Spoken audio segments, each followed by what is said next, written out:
সরকার কোনো ধরনের মাস্টার প্ল্যানের মধ্যে রয়েছে কিনা সেই প্রশ্ন তুলেছেন বিএনপির জ্যেষ্ঠ যুগ্ম মহাসচিব রুহুল কবির রেজভী।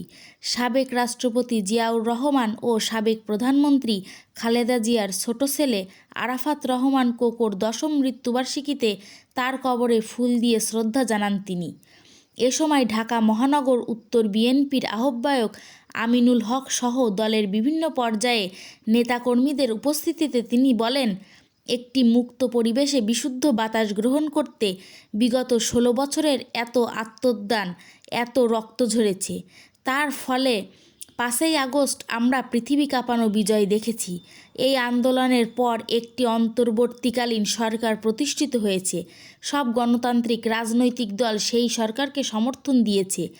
জনগণের প্রত্যাশা, এই সরকার নিরপেক্ষতার সঙ্গে দায়িত্ব পালন করবে, গণতন্ত্রকে শক্তিশালী করতে পদক্ষেপ নেবে। কিন্তু যখন শুনি আগে সংস্কার পরে নির্বাচন, এ যেন মনে হয় শেখ হাসিনার সেই কথারই প্রতিধ্বনি যে আগে উন্নয়ন পরে গণতন্ত্র। এটা তো অন্তর্বর্তী সরকারের কোনো উপদেষ্টার কাছ থেকে শোভা পায় না। সরকারের উদ্দেশ্যে রেজভী আরও বলেন, গত 1 মাস সব নিত্যপণ্যের দাম 2 থেকে 10 টাকা বৃদ্ধি পেয়েছে। সরকারের এই যে দৃষ্টিহীনতা, এর সমালোচনা করা যাবে না। সরকারের প্রশাসন নিরপেক্ষভাবে কাজ না করলে তার কি সমালোচনা করা যাবে না? তাহলে কিসের ভয় দেখান যে 1/11-র পুনরাবৃত্তি হবে?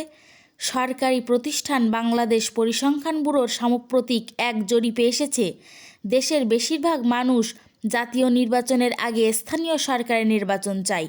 এ প্রসঙ্গে রেজভী বলেন, পরিসংখ্যান ব্যুরো সরকারি সংস্থা, তাদের দিয়ে জরিপ করাচ্ছেন। তাতে নাকি জনগণ বলছে আগে স্থানীয় সরকার নির্বাচন, পরে জাতীয় নির্বাচন।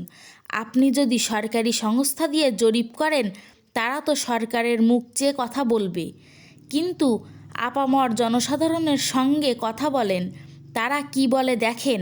আপনাদের আচরণ নিরপেক্ষ না হলে তো সরকারের নিরপেক্ষতা নিয়ে জনগণ প্রশ্ন তুলবেই।